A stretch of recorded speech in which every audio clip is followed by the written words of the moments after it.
नमस्कार दोस्तों, स्वागत है आपका न्यू लक्ष्य एकेडमी पर। आज हमारी स्टैटिक जीके की दूसरी क्लास रहेगी।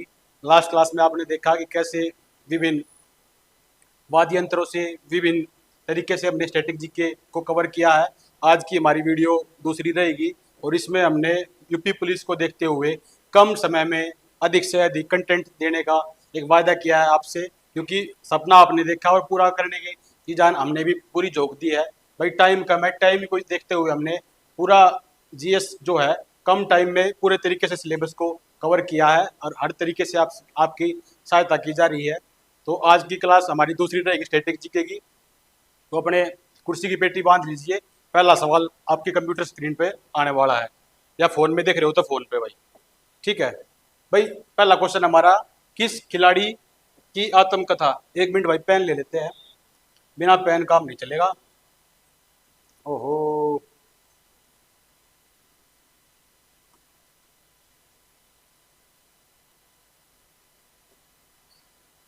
रेड ठीक रहेगा भाई, रेड ठीक है। चलिए भाई आगे बढ़ते हैं, शुरू करते हैं आज की क्लास का पहला क्वेश्चन। भाई किस खिलाड़ी की आत्मकथा का नाम प्लेइंग इट माई वे है। पेन अभी नहीं ले लिया भाई।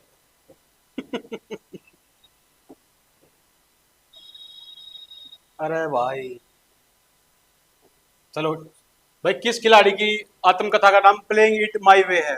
प्लेइंग इट माई वे जो है वो किस हमारे प्रसिद्ध खिलाड़ी की ऑटोबायोग्राफी है। तो चलिए ऑप्शन देखते हैं हमारे। पहला ऑप्शन क्या है, राहुल द्रविड़। दूसरा क्या है, कपिल देव। तीसरा है विनोद कांबली। चौथा है सचिन तेंदुलकर।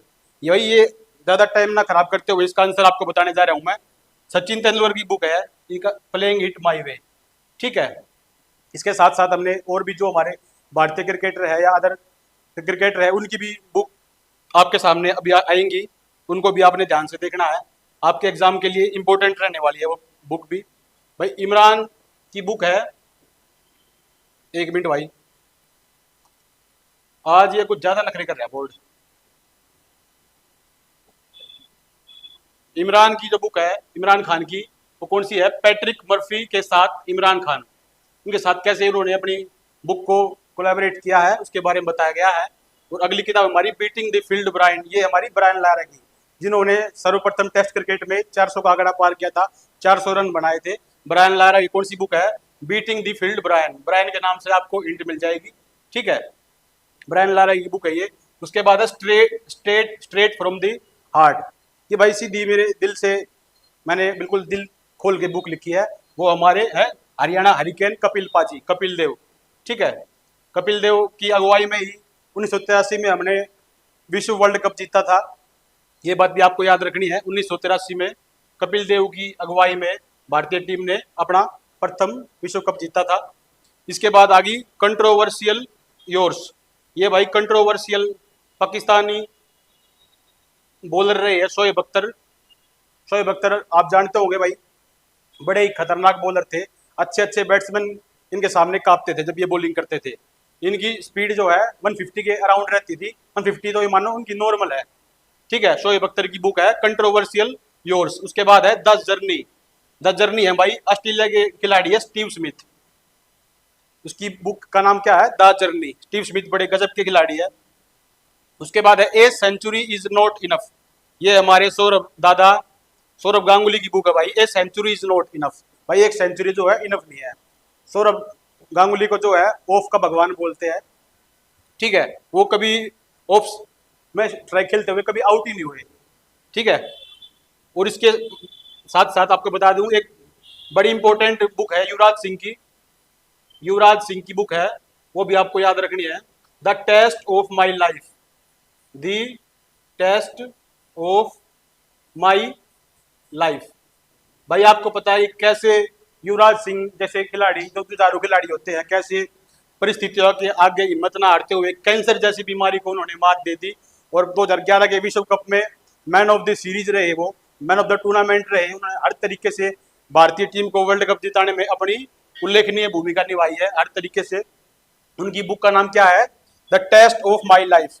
कि भाई भगवान ने उनका हर कदम पे टेस्ट लिया, कैंसर जैसी बीमारी से वो छुटकारा पा गए। उनकी विल पावर इतनी स्ट्रांग थी, वो मैच खेलने के बाद पवेलियन जाके खून की उल्टियां करते थे। उस खिलाड़ी का आप इतना जज्बा देखो, उसकी विल पावर देखो, उसके बाद भी वह मैदान में खड़ा रहा। उसको खांसी होती थी, खांसी होते साथ उल्टी आती थी, क्योंकि कैंसर ऐसी बीमारी से लड़ रहा था वो, और साथ साथ वर्ल्ड कप खेल रहा था। उसका सपना था कि भारत जो है ये वर्ल्ड कप इंडिया में हो रहा है, हम किसी भी तरीके से जाने नहीं देंगे, इस वर्ल्ड कप को जीत के रहेंगे। ठीक है, बड़ी इंपॉर्टेंट बुक रहेगी, आने वाले एग्जाम में आ सकती है ये आपके एग्जाम में, the test of my life. और एक खिलाड़ी और हमारे वीवीएस लक्ष्मण, वीवीएस लक्ष्मण, इनकी एक बुक है 281 281 एंड बियॉन्ड, ऐसे करके है, बियॉन्ड। ये हमारे भारत की टीम के सितारे खिलाड़ी रहे हैं, टेस्ट क्रिकेट में इनका गजब का योगदान रहा है। वीवीएस लक्ष्मण, वीवीएस लक्ष्मण और राहुल द्रविड़ की जोड़ी ऐसी थी कि भाई इन्होंने टेस्ट क्रिकेट के भगवान बोले जाते हैं ये।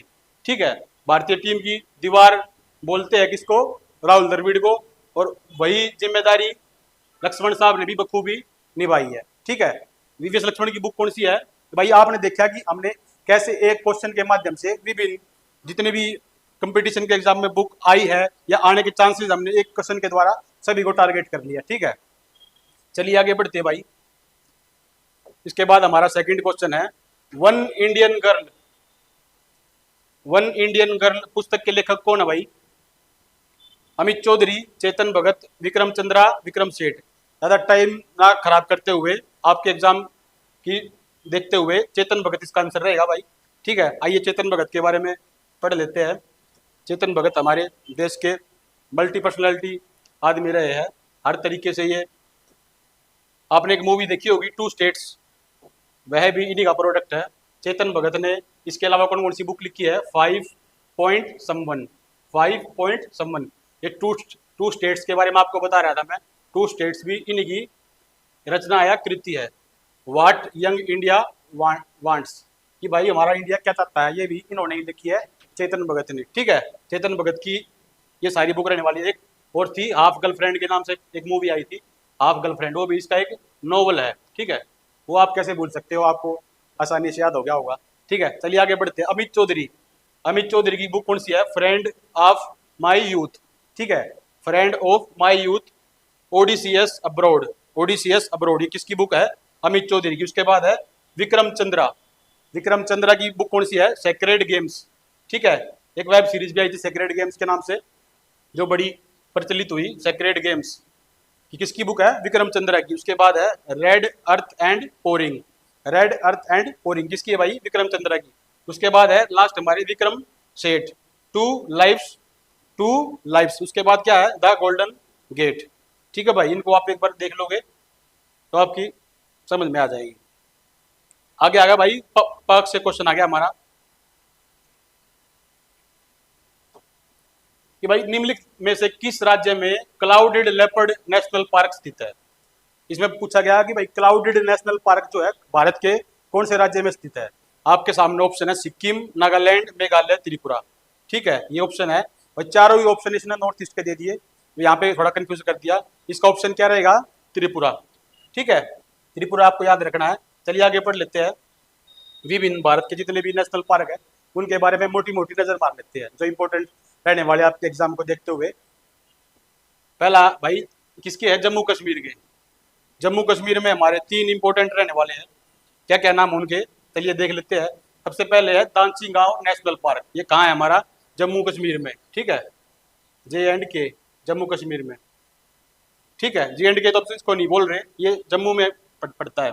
ठीक है भाई, अभी आपको पता होगा कि ये 31 अक्टूबर 2019 को भारतीय सरकार ने जम्मू कश्मीर को 2 पार्ट्स में डिवाइड कर दिया था। ये हमारा पार्ट जो है ये जम्मू है, ये कौन सा है? लद्दाख। ठीक है, चलिए आगे बढ़ते भाई। दूसरा जो जम्मू में पार्क रहने वाला है, क्योंकि हमारी आदत वही पुराने डरे पे चल रही है, हम मुंह से कश्मीर निकलता ही है। उसके बाद क्या है भाई? Salim Ali national park. Salim Ali national park कहाँ भाई? ये जम्मू में। उसके बाद क्या है? Kishtwar national park. ये सभी पार्क कहाँ से है भाई? जम्मू कश्मीर से। ठीक है, आगे बढ़ते भाई। ये सारे पार्क जो है आपके एग्जाम के लिए इंपॉर्टेंट रहने वाले हैं, इनको मिस नहीं करना आपने किसी भी तरीके से। उसके बाद भाई चलिए बात कर लेते हैं हिमाचल प्रदेश की। जम्मू कश्मीर के नीचे आता है हिमाचल प्रदेश, ये आपका जम्मू कश्मीर है, उसके नीचे आ गया हिमाचल प्रदेश। इसके बारे में देख लेते हैं भाई कौन कौन से पार्क है। ग्रेट हिमालयन नेशनल पार्क, भाई हिमाचल के ही नाम से हिमालयन नेशनल पार्क, मैं नहीं मानता इसको, आप बोल सकते हो। ग्रेट हिमालयन नेशनल पार्क कहाँ से संबंधित है? हिमाचल प्रदेश से। उसके बाद है pin valley national park. Pin valley national park कहाँ से है भाई? हिमाचल प्रदेश से। उसके बाद है हमारा खीर गंगा नेशनल पार्क। कौन सा है? खीर गंगा नेशनल पार्क। उसके बाद है हमारा सिमलबारा नेशनल पार्क। क्या है भाई? सिमलबारा नेशनल पार्क कहाँ से है? हिमाचल प्रदेश से। उसके बाद है इंदिरा किला नेशनल पार्क। कौन सा? इंदिरा किला नेशनल पार्क कहाँ से है? हिमाचल प्रदेश से। चलिए आगे बढ़ते हैं भाई। भाई ये डायरेक्ट क्वेश्चन पूछ लेगा आपसे आपके एग्जाम में कि भाई कौन से पार्क कौन सी स्टेट में है। ठीक है, आपको ये इस पीडीएफ की इंपॉर्टेंस को समझो। अब आ गया भाई हमारा उत्तराखंड। उत्तराखंड में है सबसे पहले जिम कॉर्बेट नेशनल पार्क। कौन सा है? Jim Corbett national park. उसके बाद है Nanda Devi national park. Nanda Devi national park. Govind national park, valley of flower, फूलों की घाटी। ठीक है भाई, कहाँ पे है? उत्तराखंड में। उसके बाद गंगोत्री, राजा जी, ये 5-6 हमारे उत्तराखंड के बड़े प्रसिद्ध राष्ट्रीय उद्यान है। इनको भी आपको ध्यान में रखना है आपके एग्जाम को देखते हुए। ठीक है, Jim Corbett national park, Nanda Devi national park, Govind national park, valley of Flower National Park, Gangotri National Park, Raja ji National Park. चलिए आगे बढ़ते भाई। इसके बाद आ गया भाई डांस फॉर्म से क्वेश्चन। कल की क्लास में आपने देखा होगा कि हमने भारत के 8 शास्त्रीय नृत्यों के बारे में जानकारी प्राप्त करी थी कि भारत के जो 8 शास्त्रीय नृत्य है वो कैसे, कौन सी स्टेट में कौन सा शास्त्रीय नृत्य को परफॉर्म करते हैं। ठीक है, आज उनके बारे में थोड़ा सा और डिटेल में जान लेते हैं। सबसे पहला है भरतनाट्यम। कि भरतनाट्यम का जो पुराना नाम क्या है भाई? सादिर। इसको हम पहले सादिर भी बोलते थे या भरतनाट्यम, इन अदर वर्ड्स को हम इसमें सादिर बोल सकते हैं। ठीक है, ये सारी मैं स्पीड से इसलिए करा रहा हूँ क्योंकि आपका एग्जाम बिल्कुल आने वाला है। बोलने को हम इसमें 3-4 बातें और ऐड कर देंगे, कुछ ना कुछ और बढ़ा देंगे, आपको अच्छे तरीके से समझा देंगे, लेकिन ये सारी चीजें आपको देखते हुए, आपकी एग्जाम की नजदीकी को देखते हुए तैयार की जा रही है। ठीक है, और इसका अन्य नाम क्या है भाई? दासी अट्टम। ठीक है, और इसको हम बोलते हैं अग्नि नृत्य। ये सारे नाम किसके हैं भाई? भरतनाट्यम को आप इन विभिन्न नामों से जान सकते हैं। इसका पुराना नाम क्या था? सादिर था, और इसका अन्य नाम जो है, ये 2 नाम है, दासियट्टम और फायर डांस। इसके बारे में जानकारी हमें कहाँ से मिलती है भाई? शिल्पादिकम एक बुक रही है हमारी, ये 2 बुक रही है, शिल्पादिकारम और अभिनय दर्पण। इन 2 बुकों से हम इस भरतनाट्यम के बारे में विस्तृत तरीके से जान सकते हैं, विस्तार पूर्वक जान सकते हैं। हर तरीके से इसकी जानकारी इन 2 बुक्स के माध्यम से हम प्राप्त कर सकते हैं। ठीक है, यह मंदिरों को समर्पित है। ठीक है भाई, नृत्य का आरंभ आला रिपू। आला रिपू एक स्टेप होता है। ऐसे आप डीजे पे चले जाओगे तो आपकी मर्जी है भाई, कहीं से भी स्टेप कर लोगे आप ऐसे वैसे, लेकिन ये जो हमारे शास्त्रीय नृत्य है इनकी एक स्पेशल स्टेप होते हैं, आपको उन्हीं से शुरू करना पड़ता है और उन्हीं पे आगे खत्म करना पड़ता है। आप अपने मन से कुछ भी नहीं भाई स्टेज पे पूछ के कैसे भी हाथ हिला दिए, नहीं, इनका एक स्टैंडर्ड होता है, हर एक तरीके से सारी मेथड होती है इनके।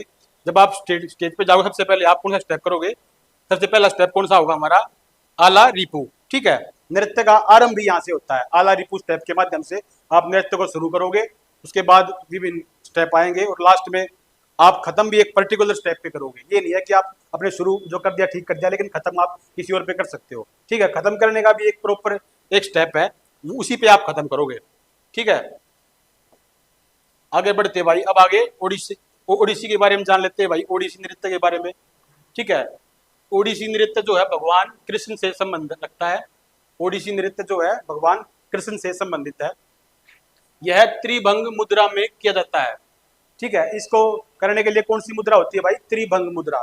त्रिभंग मुद्रा के माध्यम से हम इस नृत्य को प्रस्तुत करते हैं। इसे इट इज ऑल्सो कॉल्ड ओरिली। इसे हम ओरिली के नाम से भी जानते हैं। क्या जानते हैं? ओरिली के नाम से भी जानते हैं। इसकी शुरुआत जो है मंगलाचरण से और अंत जो है मोक्ष पर होता है। वही बात आ गई ना कि भाई स्टार्ट कहाँ से होता है और खत्म कहाँ पे होता है। ठीक है, इसकी जो फर्स्ट स्टेप होगा इसका कौन सा स्टेप होगा? मंगलाचारण। ठीक है, और लास्ट जो स्टेप होगा वो कौन सा रहेगा हमारा? अंत मोक्ष पर होता है।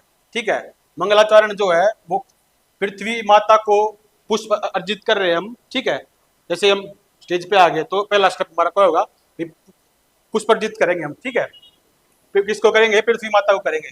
पृथ्वी माता को हमने पुष्प अर्पित कर दिया, उसके बाद अपनी डांस को स्टार्ट करेंगे। और जो हमारा आखिरी स्टेप होगा वो कौन सा होगा, मोक्ष का स्टेप होगा, थारिजम नृत्य के माध्यम से। ठीक है, जो हमारा लास्ट स्टेप रहेगा वो कौन सा रहेगा, मोक्ष। यही बातें यहाँ पे लिखी हुई भाई कि भाई स्टार्टिंग स्टेप ये होगा, फर्स्ट स्टेप ये होगा और लास्ट स्टेप ये होगा। ठीक है, इसके नृत्य के उदाहरण कौन कौन से है, उदयगिरी और खंडगिरी गुफा। ठीक है, इस नृत्य के जो अन्य रूप है, अन्य उदाहरण कौन कौन से है, नृत्यगिरी और उदयगिरी और खंडगिरी। ठीक है, यह मुख्यतः महारियों द्वारा किया जाता है। यह मुख्यतः डांस जो है महारियों द्वारा किया जाने वाला एक नृत्य है।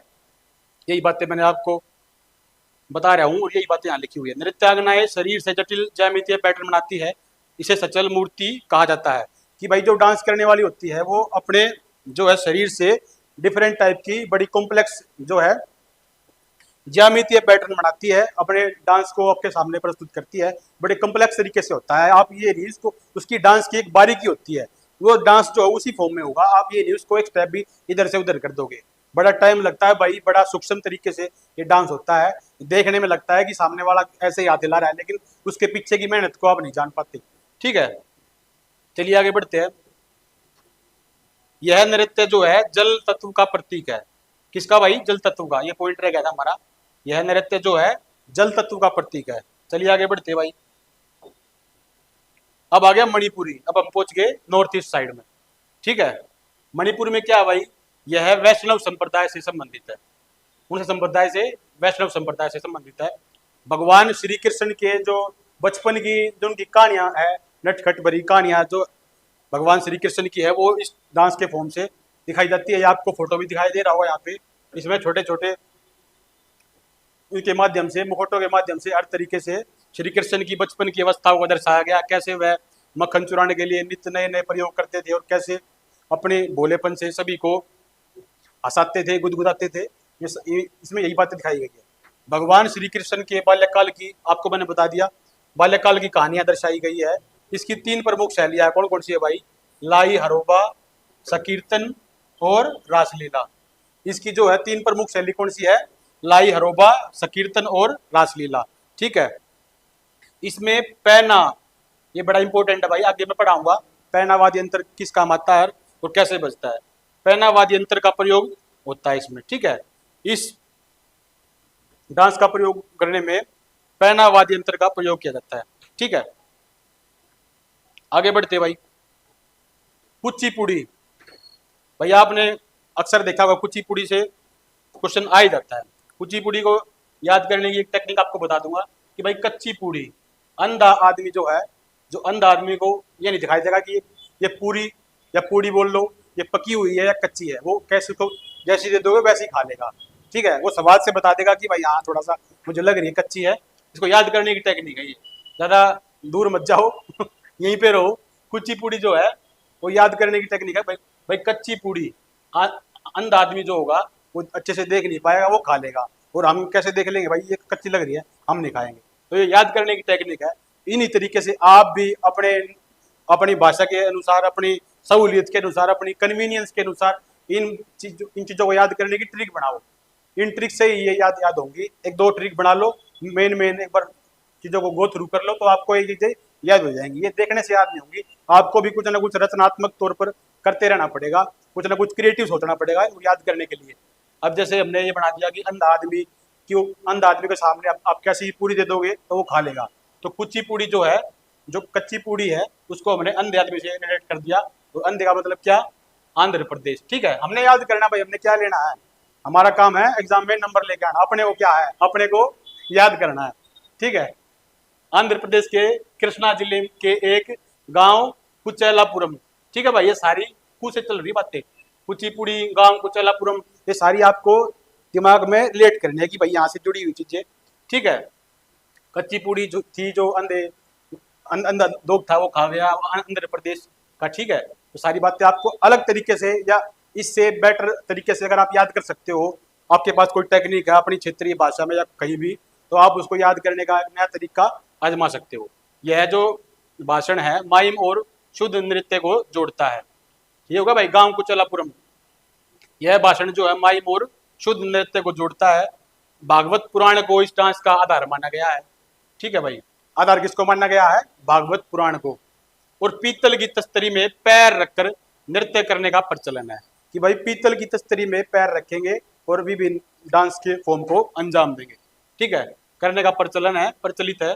इसे तरंगम भी कहते हैं, तरंगम कहते हैं कि पीतल की तस्तरी में अगर आप पैर रखोगे और उसके बाद डांस करोगे तो कौन सा डांस होगा? वो कुचिपुड़ी। ठीक है, इसमें कर्नाटक संगीत भाई मोस्ट इंपोर्टेंट है। इसमें ये पूछ लेगा आपसे भाई कुचिपुड़ी में जो है संगीत कौन सा शामिल होता है या किस संगीत के माध्यम से कुचिपुड़ी डांस को परफॉर्म किया जाता है?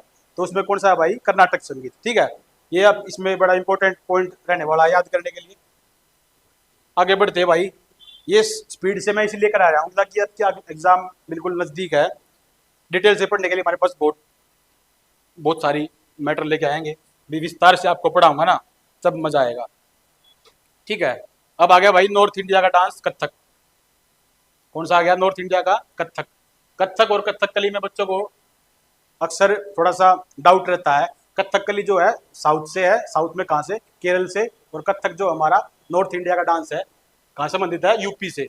ठीक है भाई, अन्य नाम क्या है इसका? नटवरी को भी हम कथक बोल देते हैं, अदर नेम इसका बोलो आप नटवरी है। यह राधा कृष्ण की कथाओं पर आधारित है। It is based on the stories of Radha and Krishna. ठीक है, घुंघरू और चक्कर इस नृत्य की प्रमुख विशेषताएं है। घुंघरू और चक्कर के माध्यम से इस डांस फॉर्म को अंजाम देते हैं। एक कहानी सुनाने के लिए इस नृत्य का प्रयोग होता है, इसे पढ़त कहा जाता है कि भाई एक कहानी के माध्यम से आपको पूरी स्टोरी एक स्टोरी के माध्यम से जो है आपको पूरी बात बता दी जाएगी। ठीक है, इसे हम क्या कहते हैं? पढ़त भी कहा जाता है। ठीक है, कथक नृत्य की वेशभूषा अनारकली या लंबी कमीज चूड़ीदार के साथ, इसकी जो ड्रेस होती है वो भी यहाँ पे भाई इंपॉर्टेंट रहने वाली है। कथक नृत्य की वेशभूषा जो है अनारकली, या तो अनारकली या लंबी कमीज। कौन सी होनी चाहिए? लंबी कमीज चूड़ीदार, चूड़ीदार के साथ होती है। ठीक है, ऐसे ही नहीं आप किसी भी ड्रेस में चले जाओगे कथक को परफॉर्म करने के लिए, आपको जो अनारकली वेशभूषा आपकी अनारकली या लंबी कमीज होनी चाहिए आपके पास, चूड़ीदार वो भी। यह नृत्य लखनऊ घराना, जयपुर घराना, बनारस घराना और रायगढ़ घराना शैली में किया जाता है। ठीक है भाई, आपसे पूछ लेगा कि भाई कथक को हम किस घराने के माध्यम से करते हैं? आपके सामने 4 ऑप्शन दे देगा, इन्हीं में से कुछ और घराना डाल देगा। आपको ये घराने भी याद रखने हैं, आपको ये बातें भी याद रखनी है। ठीक है, कौन कौन से घराने हैं? लखनऊ, जयपुर, बनारस और रायगढ़। ठीक है, लखनऊ, जयपुर, बनारस और रायगढ़, ये इसके घराने हैं। कथक को परफॉर्म करने के लिए हम इन घरानों का उपयोग करते हैं।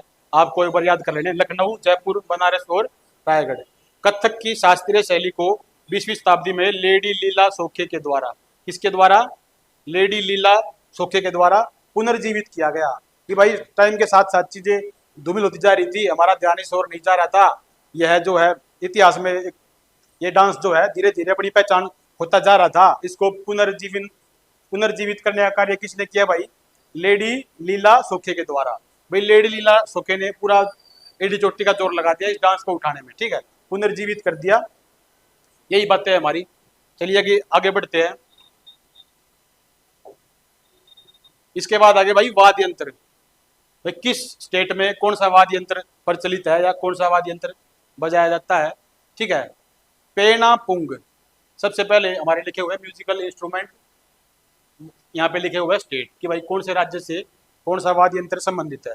पेना पुंग कहाँ से संबंधित है भाई? मणिपुर से। मणिपुर से हमारा कौन सा है? पेना पुंग। इसको आप याद करने की टेक्निक बोल लो कैसे भी, पेना पुंग लगातार बोलो इसको, पेना पुंग। कहाँ से? मणिपुर से। ये 2 नाम है, पेना और पुंग। ठीक है, पेना पुंग कहाँ से? मणिपुर से। उसके बाद है पोनू योक्सी। पोनू योक्सी आप जरूरी नहीं है जो टेक्निक हम बताए उससे ही याद करें, आप अपने दिमाग से खुद सोच के, खुद क्रिएटिव कुछ सोच के इन ट्रिक का उपयोग इनको याद करने के लिए लगाओ। ठीक है, ये याद हो जाएंगे, ज्यादा बड़ी बात नहीं है। कि भाई पोनू योक्सी कहाँ से है? अरुणाचल प्रदेश से। अमेबाली, किरिंग या गुगा, ये 3 कहाँ से है भाई? कहाँ से है ये वाद्य यंत्र हमारे? अमेबाली,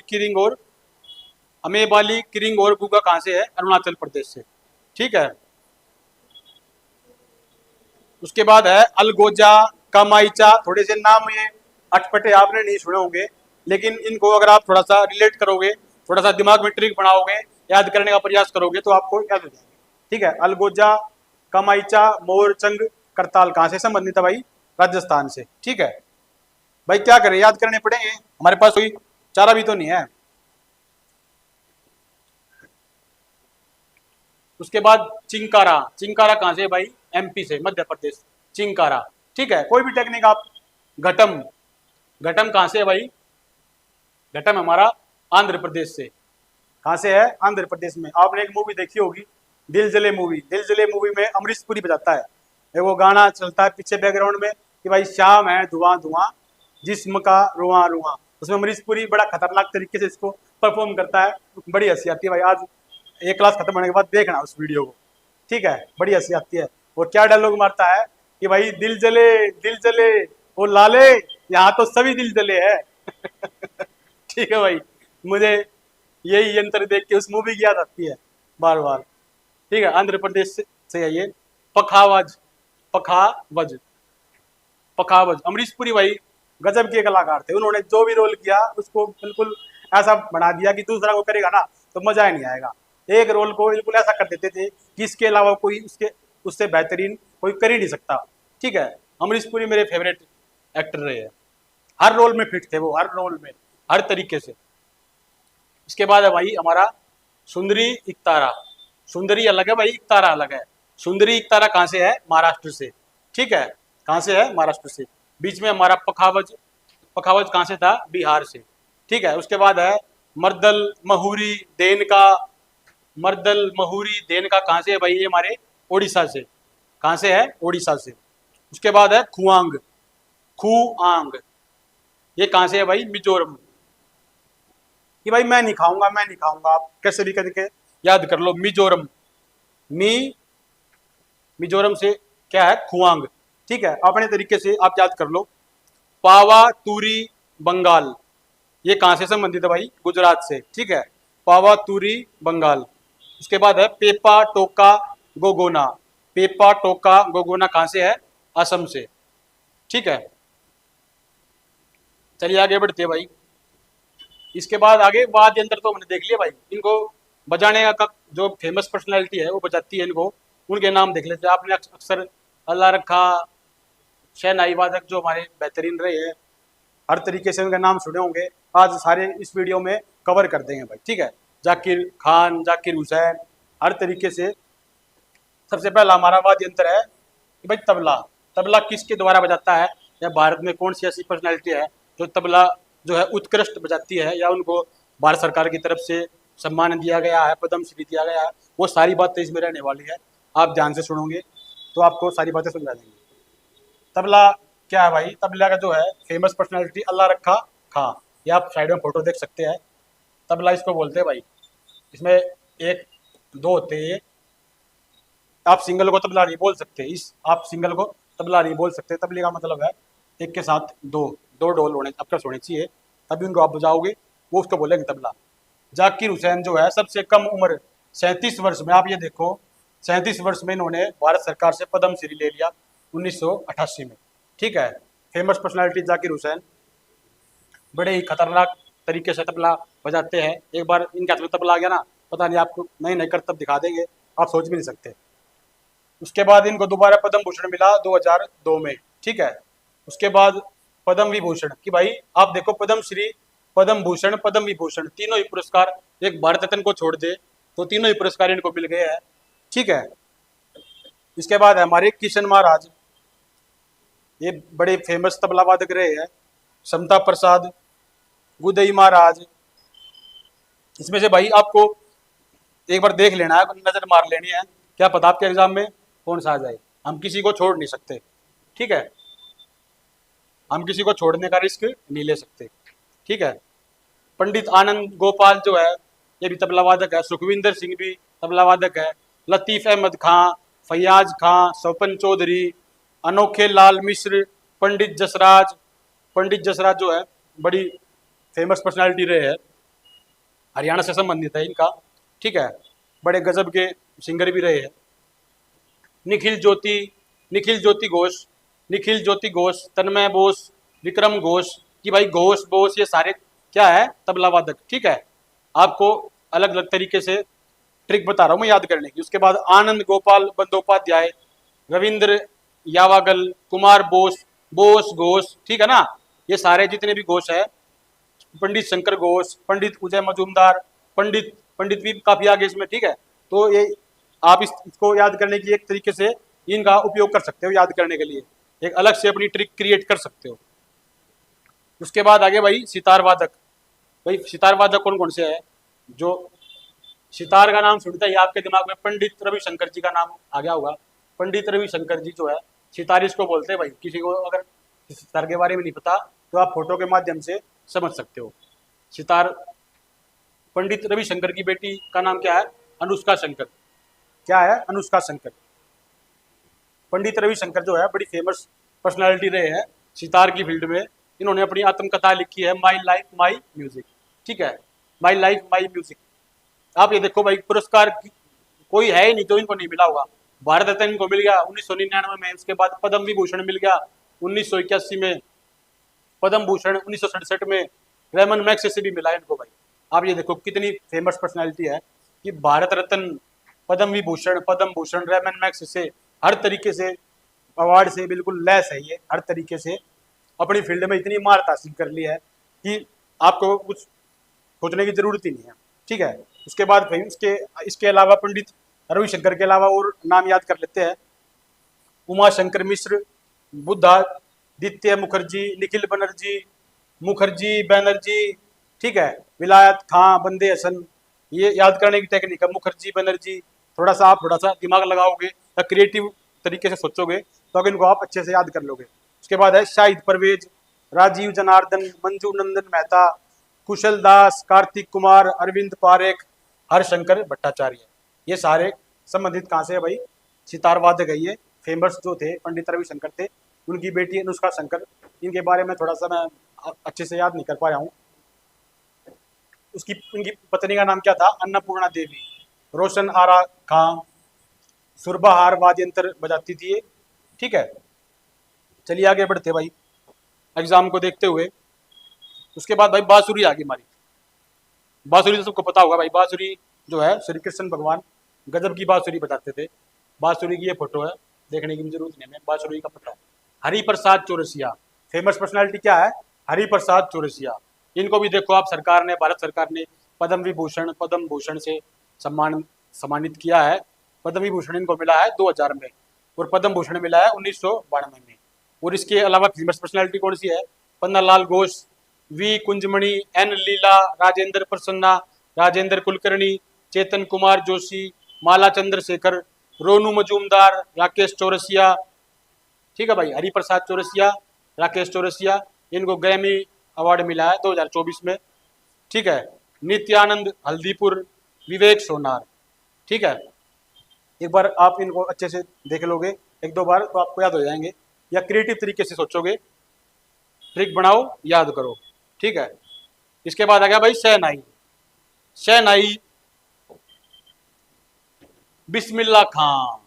भाई बिस्मिल्लाह खां से अच्छी शहनाई तो पूरे वर्ल्ड में कोई नहीं बता सकता।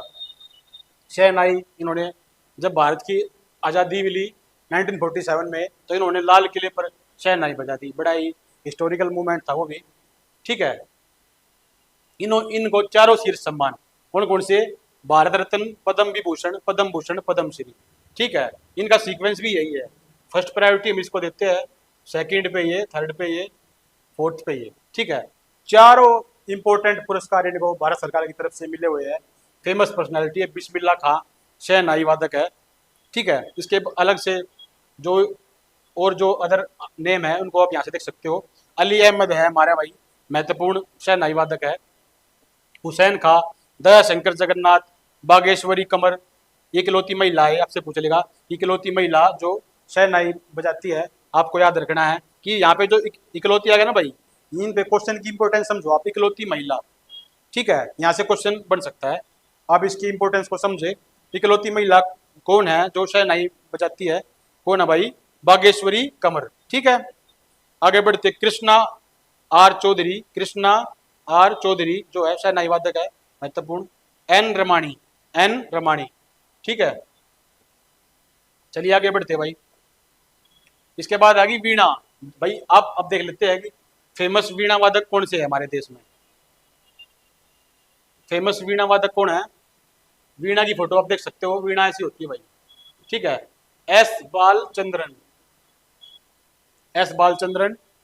उसके बाद ये सीधे नाम दे दिया भाई, कृष्ण भागवतार, कृष्ण भागवतार एस बालचंद्रन। बी दोरो स्वामी, बदरुद्दीन डागर, जयंती कुमारेश, विनय धनमलम, ज्योति हेगड़े, विश्व मोहन भट्ट, डी बालकृष्णन, मधुमती पाल, मोहिउद्दीन डागर, डॉक्टर एपीजे अब्दुल कलाम, राजेश वैद, इमानी शंकर शास्त्री। ठीक है, तो ये सारे क्या है? वीणा वादक रहे हैं। ठीक है भाई। अब आ गया सरोद वादक भाई। सरोद कौन कौन बजाता है? फेमस पर्सनैलिटी कौन है इस फील्ड में, उनको देख लेते हैं एक बार। एस बालचंद्रन, ठीक है भाई। एस बालचंद्रन क्या है? फेमस जो है वीणा वादक है। उसके बाद है कृष्ण भागवतार, कृष्ण भागवतार। बी दोरो स्वामी, बदरुद्दीन डागर, जयंती कुमारेश, विनय धनमलम, धनमल, ज्योति हेगड़े, विश्व मोहन भट्ट, डी बालकृष्णन, मधुवंती पाल, मोहिउद्दीन डागर, डॉक्टर एपीजे अब्दुल कलाम, राजेश वैद, इमानी शंकर शास्त्री। ठीक है भाई।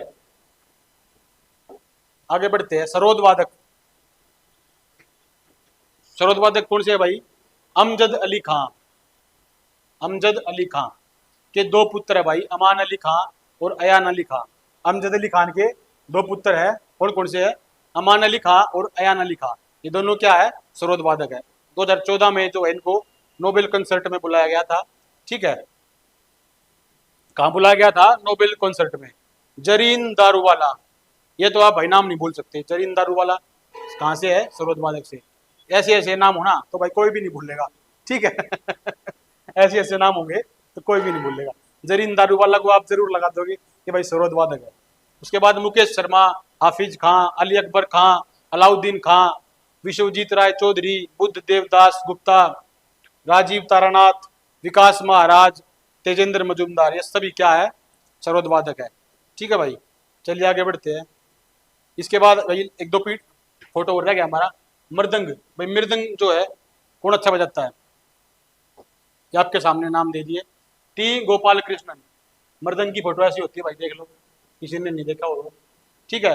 पाल धर रघु, ठाकुर भीकम सिंह, डॉक्टर जगदीश सिंह, के शिवरामन, पी मणि अय्यर, रजना स्वामीनाथन, टी एस नंद कुमार, पत्री सतीश कुमार, उमायालापुरम के Sivaraman, Karaikudi, are Mani, Ramanand Raghavan, दंडमुंडी Rai Mohan Rao, Sheikh Mehboob Sumani, Guruvayur Dorai, A V आनंद और तंजोर रामदास राव।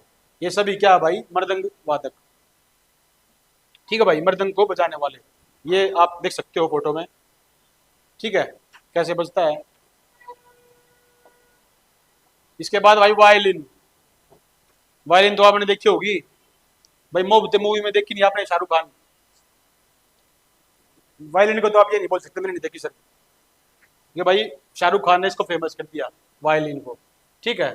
टी एन कृष्णन जो है इस फील्ड में इनको महारत हासिल है। टी एन कृष्णन और एल सुब्रमण्यम, विष्णु गोविंद जोग, वीजी जोग भी बोलते हैं इनको, विष्णु गोविंद जोंग, डॉक्टर एन राजन, संगीता राजन, कुन कैडी वैद्यनाथन, कुन कैडी वैद्यनाथन, मोहनन चंद्रशेखर, लालगुड़ी जयरामन, नागाई और नागाई आर, आर है भाई, ये और नहीं है, नागाई आर मुरलीधर।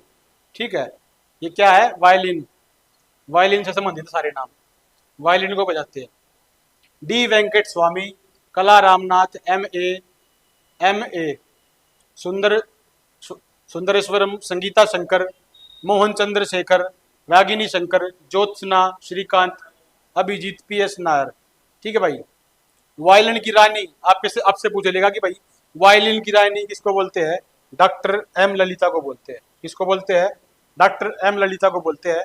और एम नंदिनी को क्या बोलते हैं? वायलिन की रानी। ठीक है भाई। साइंटिस्ट कौन है? आइंस्टीन। कहीं ना कहीं आइंस्टीन का योगदान रहा है इसको डेवलप करने का। इसके बाद संतूर। संतूर के नाम से भाई एक साबुन का ब्रांड भी है, आप वो ना समझे संतूर वो है। संतूर की फोटो आपके सामने लगी हुई है। संतूर ये होता है, ठीक है। संतूर को लोकप्रिय किसने बनाया भाई? शिव कुमार शर्मा ने। टाइम के साथ साथ संतूर जो अपनी लोकप्रियता को खो रहा था, टाइम के साथ साथ ये धूमिल हो रहा था, तो इसको पुनर्जीवित कर दिया, रिसरेक्ट कर दिया किसने? शिव कुमार शर्मा ने। इसको उठाने में महत्वपूर्ण भूमिका निभाई और इनको भारत सरकार की तरफ से पद्म विभूषण भी मिला है और पद्म श्री भी मिला है। पद्म विभूषण इनको मिला 2001 में और पद्म श्री मिला है 1991 में, ठीक है। इसके अलावा और फेमस पर्सनैलिटी कौन है? रुस्तम सोपोरी। रुस्तम सोपोरी, भजन सोपोरी, ठीक है भाई। सूफियाना घराना से संबंधित है ये, सूफियाना घराना से। रुस्तम सोपोरी और भजन सोपोरी क्या बताते हैं? संतूर, ठीक है। इसके बाद है राहुल शर्मा, उल्हास बापट, अब है सोपोरी, सतीश व्यास, ठीक है भाई। आगे बढ़ते भाई।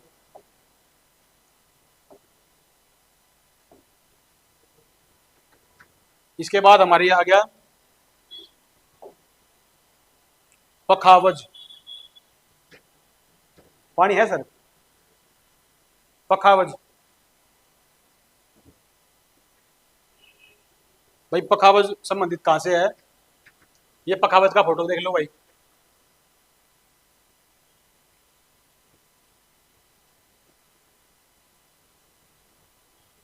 पखावज अगला हमारा क्या है अंतर? पखावज। कुणाल पाटिल बड़े अच्छे तरीके से बताते हैं इसको। और केलुचरण महापात्र भाई मोस्ट इंपोर्टेंट है। केलुचरण महापात्र मृदंग, तबला और उड़ीसी नर्तक है। केलुचरण महापात्र को आप 3 जगह देखोगे, मृदंगम, तबला और उड़ीसी नर्तक है। ये फेमस पर्सनालिटी है, उड़ीसी नर्तक है केलुचरण महापात्र। तबला भी फेमस अच्छे तरीके से बजाते हैं, मृदंगम, ठीक है। उस्ताद रहमान खां, तोताराम शर्मा, पंडित भवानी शंकर, ठाकुर लक्ष्मण सिंह, गोपाल दास, छत्रपति सिंह, मोहन श्याम शर्मा, डालचंद शर्मा, पंडित प्रेम वल्लभ, पंडित पुरुषोत्तम दास, ठीक है। ये सभी क्या है? पखावज, पखावज से संबंधित है।